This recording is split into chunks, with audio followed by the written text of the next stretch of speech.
A'udzu billahi minasyaitonir rajim. Bismillahirrahmanirrahim. Alhamdulillahi rabbil alamin wa bihi nasta'in. Wa sallallahu ala sayyidina Muhammadin wa alihi thayyibin at-tahirin wa ajil farajahum warhamna bihim. Ikhwan akhwat rahimakumullah. Setelah pembahasan kita tentang sejarah kelahiran madhab Syiah Imamiyah Itsna Asyariyah, maka berikut ini kita masuk ke pembahasan selanjutnya, yaitu tentang usuluddin Syiah. Ya memang sebagaimana di kalangan Ahlussunnah lah ya, di dalam madhab Syiah pun dikenal bahwa agama Islam ini secara keseluruhan dibagi kepada dua bagian besar, yaitu usuluddin dan furu'uddin. Nah, ulama madhab Syiah menetapkan yang namanya usuluddin itu, pokok-pokok agama itu ada 5, yaitu Allah Subhanahu wa Ta'ala, lalu adil, kemudian nubuwah, lalu imamah dan ma'ad. Gitu.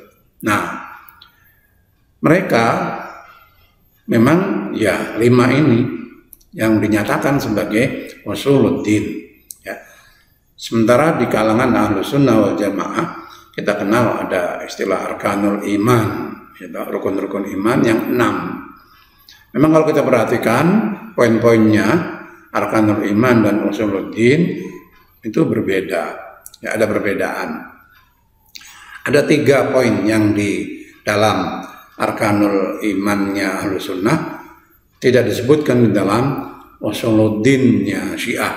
Nah, sebagian kalangan Ahlussunnah kemudian menganggap bahwa ini kok beda gitu ya. Padahal kan ini berkenaan dengan akidah ya, pokok-pokok gitu, agama, keyakinan-keyakinan. Nah, jadi mereka menyimpulkan kemudian dengan cara berpikir yang sangat sederhana sekali bahwa kalau begitu ya Syiah itu ajaran di luar Islam, karena mereka tidak meyakini 3 hal tadi itu, Al-Quran, malaikat, qadha qadar. Nah, tidak disebutkan kok di dalam usuluddinnya Syiah. Nah, saya dalam kesempatan kali ini singkat saja ingin menjelaskan bahwa memang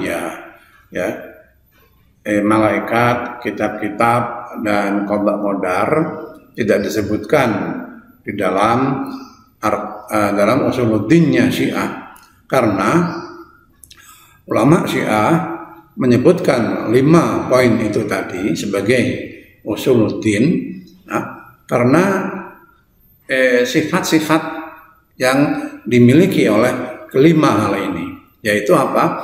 Ya, jika mereka ini salah satu dari 5 poin usuluddin ini tidak ada, ya, tanpa salah satu saja, maka agama Islam ini akan goyah. Agama Islam ini akan seseorang gitu ya, yang tidak meyakini salah satu dari 5 poin yang ada dalam usuluddin Syiah ini, maka agama Islam yang ada pada dirinya itu, yang ada dalam dirinya itu tidak akan kuat, tidak akan kokoh, gitu loh ya. Nah, umpamanya orang tidak meyakini nubuwah, kan jelas tak? Bagaimana mungkin seorang akan menjadi muslim kalau dia tidak meyakini nubuwah? Atau bagaimana mungkin dia akan beragama dengan baik gitu loh ya, kalau tidak meyakini adanya nabi. Nah, di dalam madhab Syiah juga masalah imamah akan dianggap di kalangan Syiah, ulama Syiah, bahwa seseorang tidak akan beragama dengan baik kalau tidak mengenal imam-imam mereka. Gitu. Demikian juga adil Allah. Bagaimana mungkin orang akan beragama dengan baik, dengan lengkap, sempurna, kokoh, kalau dia tidak meyakini bahwa Allah itu Maha adil ya, dengan semua perincian pembahasan yang ada di dalam bab adil ini. Nah, itu akan menggoyahkan ini bangunan agama Islam itu di dalam dirinya, gitu loh ya.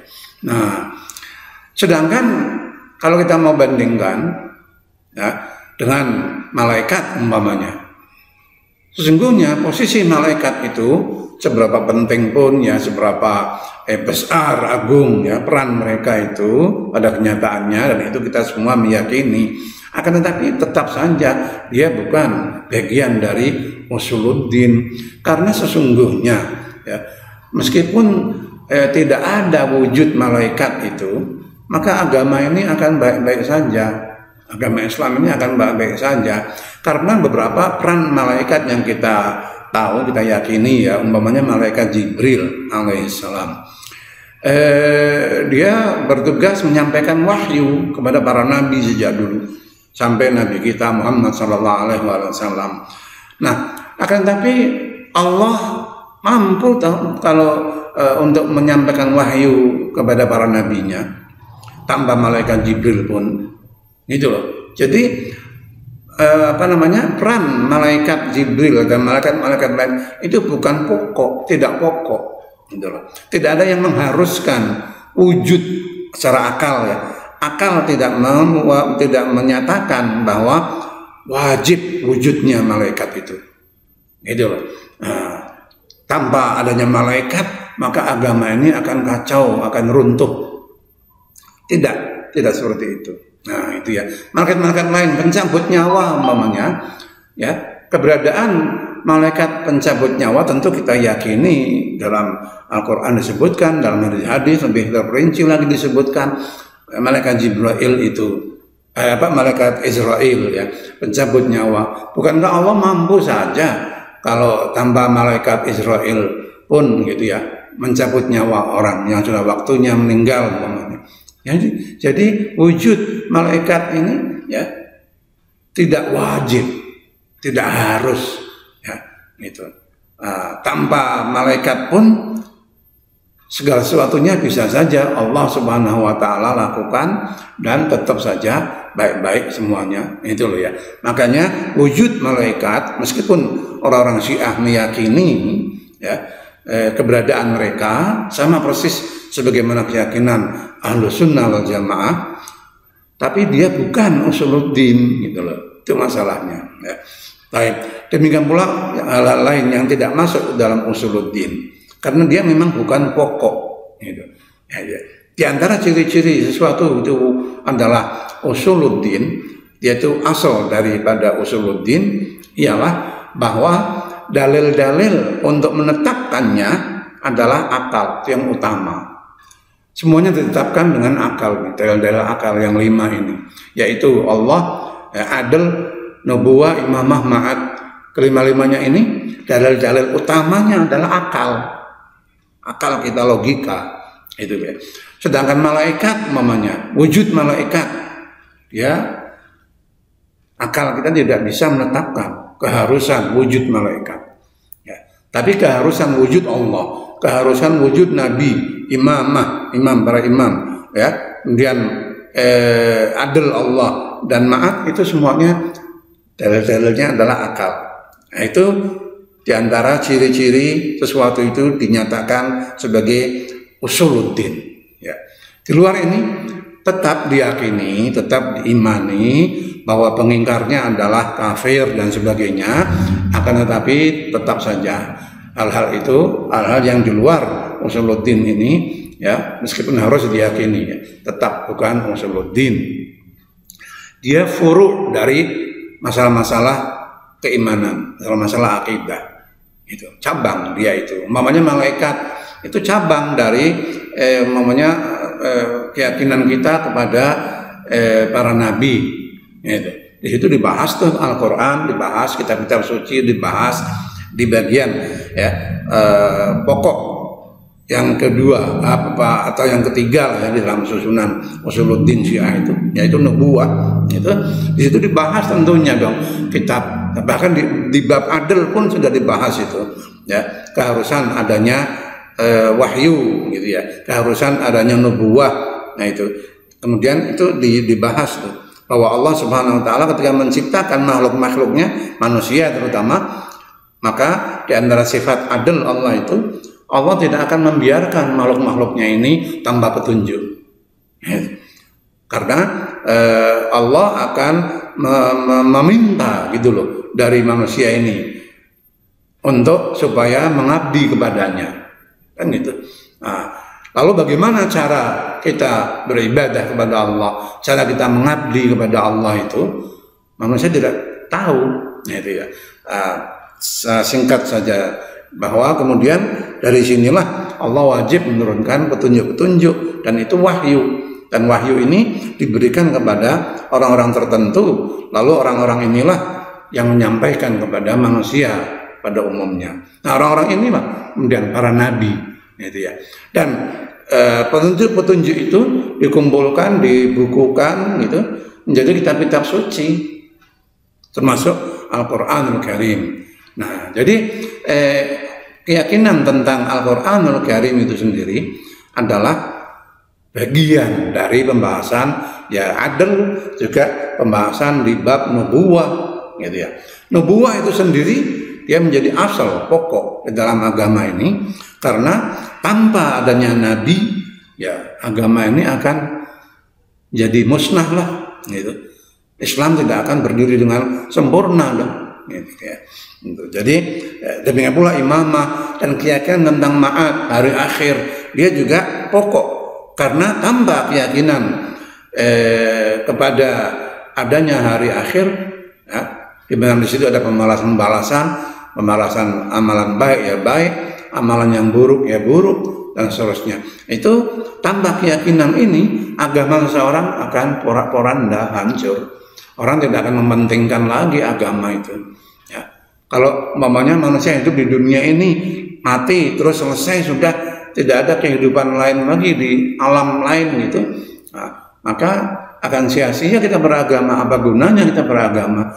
Apa gunanya kita bersusah payah ya melakukan sholat, melakukan puasa, melakukan haji? Sudah, kita nikmati saja kehidupan di dunia ini, selesai sudah. Nah, itu ya. Tapi karena kita meyakini ada kehidupan lain setelah kehidupan dunia ini, di situ kita akan menerima akibat-akibat dari amalan kita, maka kehidupan kita di dunia ini akan terkontrol.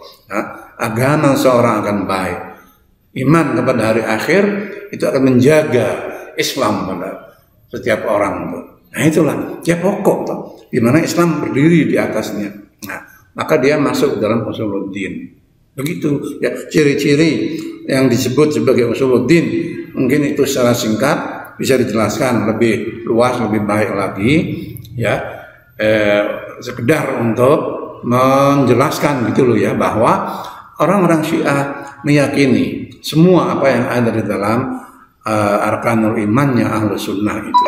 Dalam hal ini tidak ada masalah. Akan tetapi memang dalam pembagian, dalam mengonsepnya ya, menetapkan bahwa ini adalah pokok agama, atau bukan, nah itu memang iyalah terjadi perbedaan. Tapi dalam keyakinan semua meyakini hal-hal itu.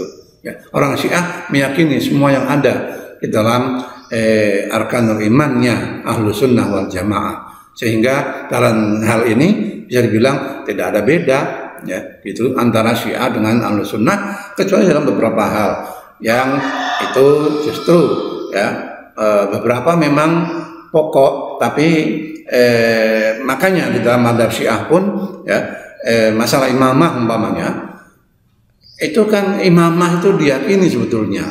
Ahlus Sunnah pun meyakini kepemimpinan itu wajib, tapi siapa yang akan memimpin, nah ini terjadi perbedaan di situ ya. Siapa orang-orangnya kemudian yang dianggap sebagai pemimpin itu, nah itu menjadi perbedaan yang bukan pokok. Nah itu ya, bahwa apa namanya, yang pokoknya yaitu adanya kepemimpinan itu sendiri.